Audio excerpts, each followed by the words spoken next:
Hello everyone, and welcome back to The Feeding Frenzy, my take on a little bit of signal above the noise that is the internet. And as always, we're going to start with worth listening and a podcast that you might enjoy. First up this week is Crypto Wars. Crypto Wars is brought to you by the team of Business War and the Wondery Podcast Network. It is hosted by David Brown, who is a great narrator. And if you're interested in more produced journalistic type pieces that are about half hour in length, this is the podcast for you. I think I've shared them once before with a Netflix/Blockbuster series, but in this particular episode, as the title includes, we're going to be diving into the start of cryptocurrency.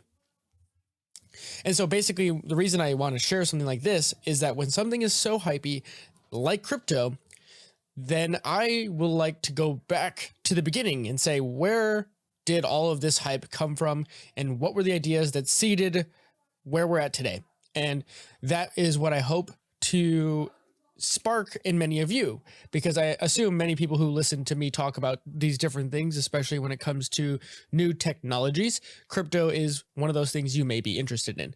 And so arm yourself with knowledge, and that's where I hope you take it. So as of right now, at the time of this recording, there are now 3 episodes out, and I believe it'll be a 6-part series when it's all said and done. Next up, we're going to move on to worth reading.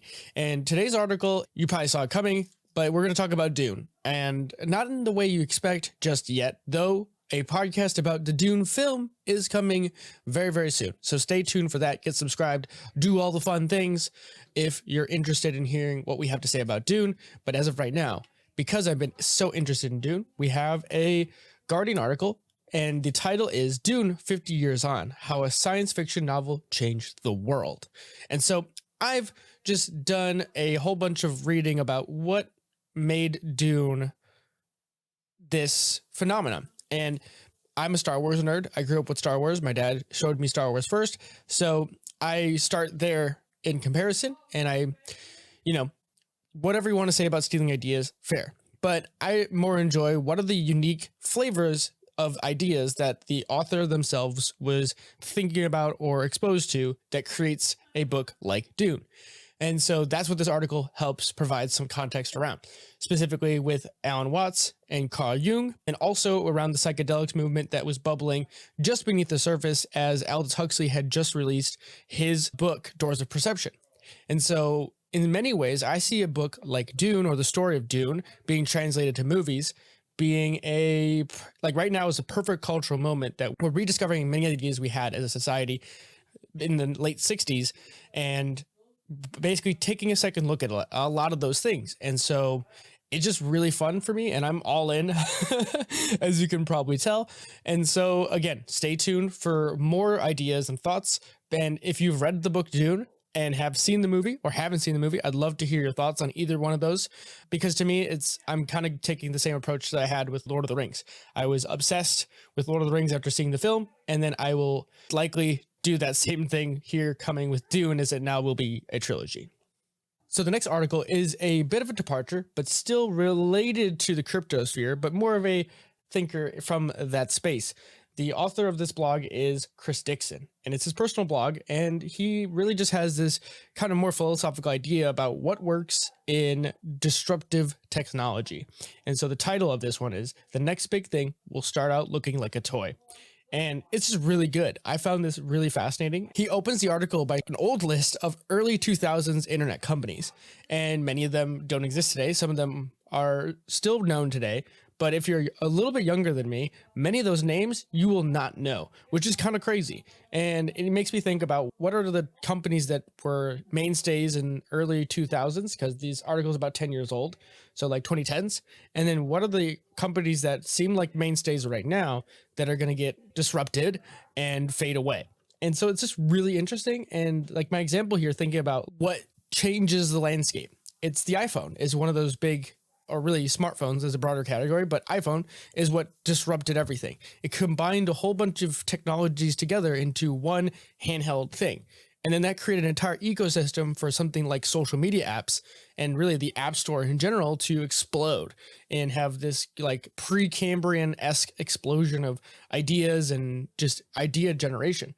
it's really interesting. And so I'll posit a question to the audience. So my question is, what's next? What pieces are already out there that have yet to be put together? And I don't know, maybe we can put something in thoughts and comments. I don't have any answers here yet. I think I have some ideas, but I'd rather see where your thoughts go on this particular one. Moving on to worth watching is I'm returning to Nerdstalgic and their beautiful breakdowns of pop culture film. And we are going to look at a beloved studio, Pixar. The title of this video is The Real Fake Worlds of Pixar. And I'll start this one with this tiny quote from the video. Pixar is a believer in the world you already see. This video is so good. I just love it so much. It really captures the essence of Pixar in so many ways. And so for some context here is a few years ago, I read the book Creativity Inc. If you like Pixar and want to know more of the behind the scenes, pull back the curtain, Wizard of Oz style, I highly recommend the book. But this short video takes what Pixar shows you and condenses it into how they apply reality to their fictional worlds. At times spending countless hours getting realistic details in their shots. And in the video, for example, in Finding Nemo, they rendered 1/24th of a second, took 4 days to render because of the scene's complexity, because they took all the effort to try and make what is called transparency, which is how light and shadows move around in the water to reflect on the fish and on the background. It's just so cool. And at the end of the day, Pixar makes you believe in the world and look at the world with a bit more wonder, right? Like Toy Story is a story about toys, but it's not just what if toys were brought to life. It's how do you make someone who's maybe grown up, but maybe you don't really need to grow up. You could still treat your toys with the same wonder that you had when you were 6.